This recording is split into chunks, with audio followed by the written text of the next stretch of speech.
Salam literasi. Sobat literasi, jumpa lagi bersama Billy Antoro. Sekarang kita membahas mengenai artikel. Apa sih artikel itu? Artikel menurut KBBI adalah karya tulis lengkap, misal laporan berita atau esai dalam majalah, surat kabar, dan sebagainya. Sementara menurut Merriam-Webster, artikel adalah a non-fictional prose composition usually forming an independent part of a publication such as a magazine. Atau kalau diindonesiakan, komposisi prosa non-fiksi yang biasanya membentuk bagian independen dari sebuah publikasi seperti majalah.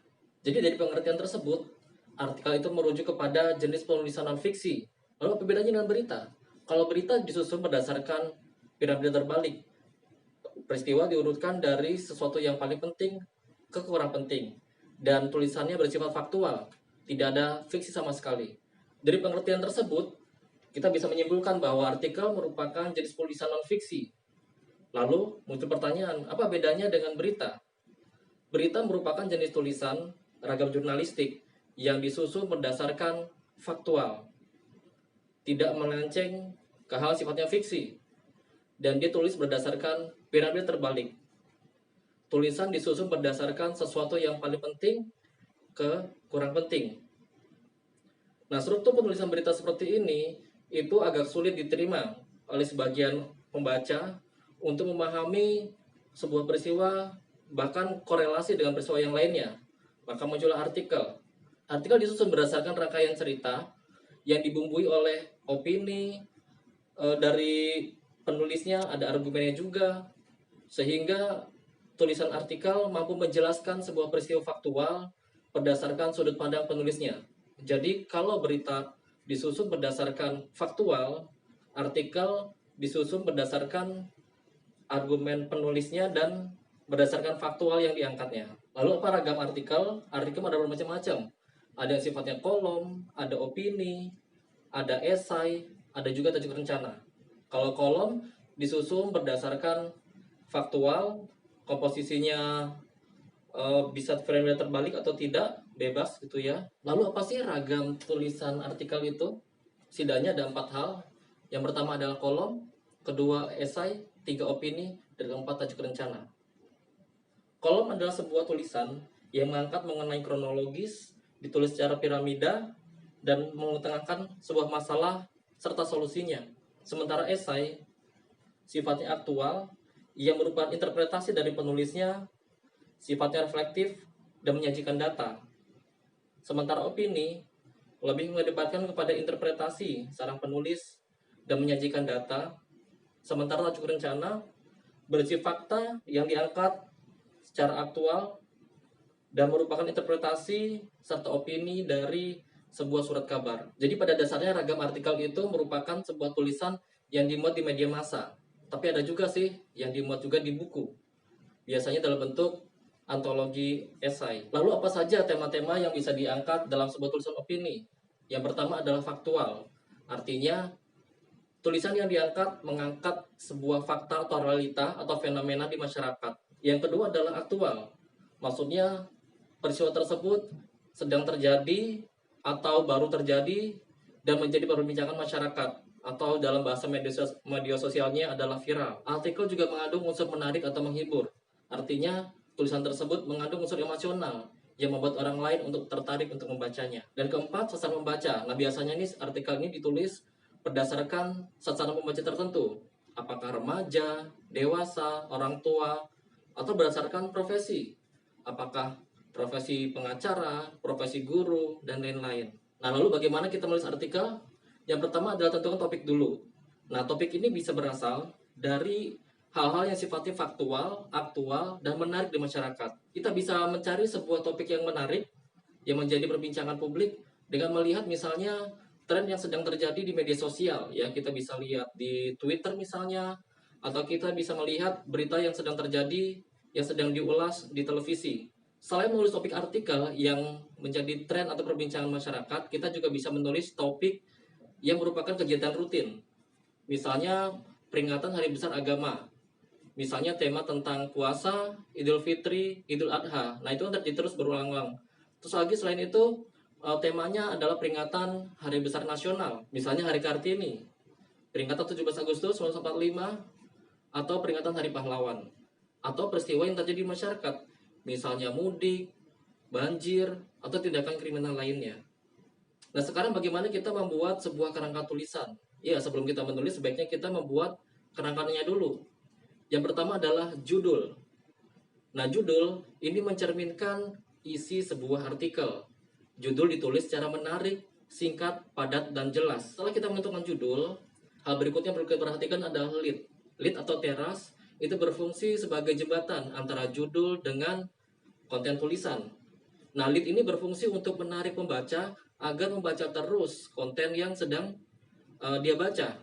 Nah, lead biasanya berisi tentang rangkuman garis besar sebuah peristiwa atau ungkapan seorang tokoh publik. Seperti hal umumnya sebuah tulisan, artikel juga terdiri dari 3 garis besar. Yang pertama adalah pembuka, isi, dan penutup. Nah, pembuka berisi tentang garis besar sebuah peristiwa atau tema yang diangkat oleh penulis. Ia mengantarkan pembaca kepada tema yang sedang diangkat. Pembuka yang baik memberi alasan kepada pembaca bahwa tema yang diangkat itu sangat penting untuk terus dibaca. Yang kedua adalah isi. Isi menjelaskan persoalan yang diangkat oleh penulis dan kadang mengandung solusi. Isi menjelaskan secara terperinci hal-hal yang hendak dibahas dan argumen yang dimiliki oleh penulis. Masing-masing paragraf dirangkai menjadi satu kesatuan sehingga mampu menjelaskan persoalan yang diangkat secara tuntas. Berikutnya adalah penutup. Penutup merupakan kesimpulan dari pembahasan oleh penulis. Kadang-kadang penutup juga menjelaskan kembali atau menegaskan kembali persoalan yang diangkat dan mengajak pembaca untuk merefleksikan mengenai persoalan yang diangkat tersebut. Berikutnya mari kita bahas tentang sebuah tulisan berjudul It's an Honor. Tulisan ini ditulis oleh Jimmy Breslin dan dimuat di koran New York Herald Tribune pada tanggal 26 November 1963. Artikel ini mengangkat tentang pengalaman seorang penggali kubur. Ia menggali kubur Presiden Amerika Serikat John Fitzgerald Kennedy yang meninggal ditembak pada akhir November 1963. Yuk kita simak. Mari kita bahas tulisan Jimmy Breslin yang judul aslinya adalah It's an Honor dan diterjemahkan oleh Hasan Asfahani, seorang wartawan dan penyair negeri kita, dan diberi judul Ini Sebuah Kehormatan. Clifton Pollard yakin hari Minggu itu ia akan bekerja. Jam 9 pagi ia sudah bangun. Di apartemennya berisi 3 kamar di Corcoran Street, ia telah siap mengenakan pakaian terusan warna kaki, lalu menuju dapur untuk sarapan. Istrinya, Hetty, sudah menyiapkan daging panggang dan telur. Pollard sedang makan ketika ada panggilan telepon berdering, yang memang sudah ia tunggu itu. Itu telepon dari Mazuka Walcik, mandor para penggali kubur di Arlington National Cemetery, tempat Pollard bekerja mencari nafkah. "Polly, tolong jam 11 nanti sudah ada di sini, bisa ya?" kata Kawalcik menyuruh. "Saya kira kau tahu kenapa," katanya melanjutkan. "Iya, Pollard memang sudah tahu." Ia meletakkan gagang telepon, menyudahi sarapan, lalu meninggalkan apartemennya. Hari Minggu itu ia melewatkan dengan menggali liang lahat untuk John Fitzgerald Kennedy. Nah, dari paragraf pertama ini kita bisa melihat bahwa Jimmy Breslin berusaha membuka tulisan kolomnya dengan sebuah detail yang sangat cerdas. Coba kita bertanya-tanya, kira-kira di mana posisinya dia sehingga bisa menjelaskan kondisi situasi rumah John Pollard ini dan letak-letaknya. Kita bisa memperkirakan bahwa Clifton Pollard ini Jimmy Breslin ini berada di rumah Pollard, bahkan berada di dekatnya. Ya, ini kita bisa melihat bahwa sangat detail sekali Jimmy Breslin menjelaskan apa yang sedang dilakukan istrinya, apa yang sedang dilakukan Pollard, apa kata-kata di dialog antara Pollard dan Kawalcik. Lalu kita lanjutkan. Sewaktu Pollard tiba, lalu berjalan ke gudang kayu bercat kuning, tempat perkakas pemakaman disimpan, Kawalcik dan John Metzler sudah menunggunya. "Maaf, kau jadi harus kerja hari Minggu," ujar Metzler. "Ah, tidak usah ngomong begitu," kata Pollard. "Bagi saya, berada di sini adalah kehormatan." Pollard lalu menuju ke sebuah mesin pembajak berlawanan arah. Di pemakaman itu, lubang kubur tidak digali pakai sekop. Mesin bajak terbalik yang dipakai berwarna hijau, sementara mangkuk besar yang menggali tanah itu bergerak ke arah orang yang mengendalikan mesin, tidak menjauh seperti kren. Di bawah bukit di depan makam seradu tak dikenal, Pollard mulai menggali. Nah, di sini kita bisa melihat bagaimana Jimmy Brazel secara cerdas juga menjelaskan dialog antara Kawalczyk dan Judd Metzler, ya, ketika Pollard datang dan menyambutnya.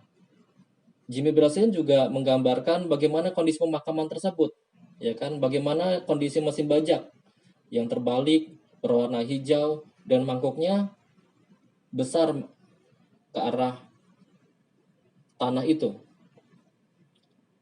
Dedaunan menutupi rumput. Ketika gigi-gigi bajak menggaruk tanah, dedaunan itu mengeluarkan suara rumput tertebas, berbunyi kres kres kres yang terdengar dari atas motor penggerak mesin bajak. Ketika mangkuk pertama menyembul dengan songgok tanah, Metzler, pengawas pemakaman itu, mendekat dan menatapnya. Tanah yang bagus, Metzler. Tanah yang bagus, kata Metzler. Pollard menyambut. Saya mau menyimpannya sedikit. Mesin ini meninggalkan jejak di rumput. Nanti saya isi tanah dan menanaminya dengan rumput subur yang tumbuh di sekitar sini. Saya mau semuanya di sini. Kau tahu, indah. Jadi di sini Brasil menjelaskan bagaimana proses Pollard itu mengeruk mengeruk tanah di kuburan tersebut, ya. Terdengar suara rumput yang tertebas, kres kres kres, ini sangat bagus gitu ya, menjelaskan sebuah situasi kondisi gitu ya. Lalu ada juga percakapan antara Pollard dan Metzler gitu ya. James Winners, penggali kubur lain, mengangguk. Katanya, ia juga akan mengangkut beberapa gerobak tanah yang sangat subur itu ke gudang untuk ditanami rumput. Ia orang yang baik, ujar Pollard. Iya, memang, kata Metzler, menyahut. Sekarang ia akan datang ke sini dan berbaring di yang lahat yang saya gali, sabung Pollard. Kau tahu, ini benar-benar sebuah kehormatan buat saya, mengerjakan semua ini. Nah, di paragraf ini, Breslin menggambarkan bagaimana percakapan antara Winners dan Pollard serta Metzler. Dan di sini pula Breslin coba mengenalkan siapa sih orang yang akan menempati kuburan yang digali oleh Pollard. Di sini ia cuma memberi clue, ia orang yang baik. Dan di sini juga disampaikan satu kata yang akhirnya menjadi kalimat. Ini benar-benar sebuah kehormatan buat saya mengerjakan semua ini. Pollard, 42 tahun, ia orang yang ramping dan berkumis, lahir di Pittsburgh dan pernah ikut sebagai sukarelawan pada Batalion Engineers ke-352 yang bertugas di Burma ketika Perang Dunia II berkecamuk. Saat ini ia bekerja sebagai operator peralatan, gajinya tingkat 10, artinya per jam ia menerima bayaran $3,01. Nah, orang terakhir yang melayani John F. Kennedy, presiden ke-35 negaranya sendiri, adalah seorang pekerja yang mendapat gaji $3,01 per jam. Dan ia masih bisa berkata, menggali kubur bagi sang mendiang presiden adalah sebuah kehormatan. Nah, akhirnya di tulisan ini, di paragraf ini, Breslin menjelaskan siapa sebenarnya orang yang akan menempati kuburan yang digali oleh Pollard. Tapi di sini sebelumnya Breslin juga menjelaskan Pollard itu siapa. Ya kan, lelaki 40 tahun, ramping dan berkumis. Detail sekali di sini Breslin menjelaskan tokoh dia, ya kan. Dan yang uniknya adalah gajinya $3,01. Kita bisa melihat di sini tentunya Breslin juga sudah mewawancari Pollard ya, mengenai latar belakangnya, bertugasnya kapan, gajinya berapa. Nah, ini sangat detail. Jadi salah satu kelebihan tulisan ini adalah detail-detailnya. Pagi kemarin, pukul 11.15, Jacqueline Kennedy berjalan menuju makam itu. Ia keluar di bawah naungan portiko Gedung Putih, perlahan mengiringi jenazah suaminya yang diusung di dalam keranda berkudung bendera. Keranda itu juga dibebat dengan 2 sabuk kulit hitam yang diikat ketat pada kereta berporos kuningan mengkilap. Nah, paragraf ini mulai beralih. Settingannya bukan lagi di kuburan, tapi di lokasi di mana istri mendiang Kennedy berada, yaitu di naungan portiko Gedung Putih. Ia juga menjelaskan bagaimana keranda tersebut dibebat dengan 2 sabuk kulit hitam, diikat ketat pada kereta berporos kuningan mengkilap. Ya, detailnya terasa sekali. Jacqueline melangkah lurus dan wajahnya menengadah. Ia menuruni jalan berbatu biru dan berselimut hitam dan menembus bayangan cabang-cabang 7 pohon oak yang kala itu seluruh daunnya luruh. Ia berjalan perlahan, melintasi prajurit angkatan laut yang memegang tegak bendera negara. Ia mengayun kaki melintasi orang-orang yang berdiri rapat sambil menutup mulut dan tegang melihat ke arahnya. Lalu, saat iring-iringan itu terlihat, mereka menundukkan kepala dan mengayunkan tangan mengusap mata. Ia melangkah ke gerbang barat daya tepat di tengah Pennsylvania Avenue. Ia berjalan dengan langkah yang rapat dan wajahnya menengadah tegak. Di jalan Washington, ia mengiringi jenazah suaminya yang terbunuh. Nah, di sini kembali lagi paragraf menjelaskan secara detail hal-hal apa saja yang dilakukan oleh Jacqueline. Kita bisa membayangkan bahwa Brazilian ini memperhatikan Jacqueline ya secara detail gitu, secara menyeluruh. Ia juga menjelaskan bagaimana cabang-cabang 7 pohon oak ya yang seluruhnya luruh meranggas. Meranggas berarti kemungkinan saat itu musim panas gitu ya. Lalu ia juga melihat lewat mata Jacqueline orang-orang pengawalnya gitu ya, prajurit angkatan laut ya memegang tegak bendera negara. Dan di sini Breslin juga mengatakan proses bagaimana Kennedy terbunuh. Bagaimana Kennedy itu bisa mati, bisa meninggal, yaitu terbunuh. Semua orang menyaksikannya ketika ia melangkah. Ia kini ibu dari 2 anak yatim. Dan ia melangkah ke dalam sejarah negeri Amerika karena ia telah menunjukkan kepada semua orang yang merasa tua dan tak tertolong dan tanpa harapan bahwa ia punya kekuatan yang juga sangat diperlukan oleh semua orang. Walaupun ada yang telah membunuh suaminya dan darahnya menetes pada pangkuannya ketika sang suami menjemput maut, ia mampu berjalan tegar ke pemakaman dan dengan begitu ia telah menolong kita semua. Nah, ini lewat paragraf ini saya melihat Bradley ingin mengajak kita untuk turut berempati kepada Jacqueline ya. Dia sekarang seorang janda ya, 2 anak dengan 2 anaknya. Dan dia coba menggambarkan bagaimana kehilangan seorang suami ya, seperti orang-orang yang tidak berdaya lagi gitu ya. Masa berkerumun, lalu prosesi itu sampailah juga di Arlington. Ketika ia tiba di pemakaman itu, keranda sudah diletakkan di antara rel kuningan dan siap diturunkan ke liang lahat. Ini pasti saat yang paling menyedihkan. Seorang wanita menyaksikan keranda sang suami ditimbun di dalam tanah. Ia tahu sang suami akan selamanya berada di sana. Sekarang tak ada apa-apa lagi. Tak ada keranda untuk dicium atau bahkan dipegang. Tak ada tempat berpegangan. Tapi ia melangkah ke tempat penguburan itu dan berdiri di depan 6 baris kursi bersarung hijau dan ia mulai duduk. Tapi serta-merta ia berdiri lagi karena ia tahu tidak harus duduk sampai inspektur pemakaman memberitahu di mana ia harus duduk. Nah, di sini Bradson juga menjelaskan secara detail lagi dan coba untuk menarik simpati kita, empati kita bahwa kehilangan suami sungguh sangat menyedihkan. Seremoni pemakaman itu pun dimulai. Pesawat jet meraung di langit, tepat di atas kepala, dan dedaunan jatuh dari langit. Di bukit ini, di sisi keranda, hadirin pun membahanakan doa. Ada juru kamera, penulis, prajurit, dan agen rahasia. Mereka juga ikut berdoa tak kalah nyaringnya, tapi seperti ada yang tersendat. Di depan makam itu, Lyndon Johnson mengarahkan wajahnya ke kanan. Ia sekarang presiden dan ia harus tetap tenang. Ia tak ingin melihat ke keranda dan liang lahat terlalu kerap untuk sang mendiang John Fitzgerald Kennedy. Lalu pemakaman itu pun usai.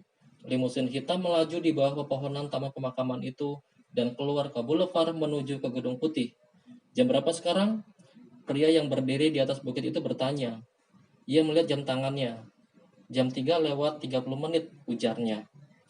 Nah, di sini tampak sekali Berhasil menggambarkan bagaimana seremoni pemakaman Kennedy itu berjalan ya. Pesawat jet merong di langit, dedaunan jatuh dari langit. Ini sangat dramatis kelihatannya ya. Dan uniknya lagi, paragraf ini menjadi penghubung antara situasi, kondisi pelaksanaan pemakaman ke tokoh utamanya, yaitu Pollard. Ya, jam berapa sekarang? Nah, itu kira-kira siapa yang bertanya? Nah, kemungkinan itu adalah Pollard ya. Jadi Bryson ini coba ini mengganti suasana, mengganti settingannya ya, dari suasana pemakaman kepada tokoh utamanya Pollard. Clifton Pollard tidak hadir saat pemakaman itu. Ia berada jauh di balik bukit itu, menggali kubur lain dengan bayaran 3,01 per jam. 3,01 dolar per jam. Ia tidak tahu untuk siapa lagi liang lahat yang ia gali itu. Ia hanya menggali lalu menimbunnya lagi. Mereka pernah ada dan berguna, katanya. Kita hanya tak tahu kapan. Tadi, aku mau melihat ke sana, ujarnya. Tapi terlalu banyak orang, kata tentara tadi. Saya tidak boleh mendekat. Jadi, ya saya tetap di sini dan menggali. Tapi nanti saya akan ke sana sebentar. Cuma melihat sebentar ya kan? Seperti kata saya padamu tadi. Ini sebuah kehormatan. Ini sebuah penutup yang sangat cantik menurut saya. Sebuah penyimpulan yang akhirnya berpulang kembali kepada tokoh utamanya, Clifton Pollard. Ya kan, ia menjalani menggali kubur sebagaimana rutinitas biasanya, ya kan. Meskipun dia menggali kubur untuk orang biasa, untuk presiden, tetap gajinya 3,01 dolar per jam. Dan di sini Bryson juga ingin menegaskan kembali lagi, seperti judul juga, Paul mengatakan ini sebuah kehormatan. Ya, sangat jelas di sini bagaimana Breslin tiap paragrafnya dijaga ketat, menggambarkan detail bagaimana pergerakan seorang penggali kubur ya, Clifton Pollard, dan pergerakan istri John F. Kennedy, Jacqueline Kennedy. Ya, sangat bagus sehingga tulisan ini mendapatkan penghargaan tertinggi di sana, yaitu Pulitzer. Demikian tips menulis artikel dari saya. Selamat menulis, tetap membaca, terus berkarya, dan salam literasi.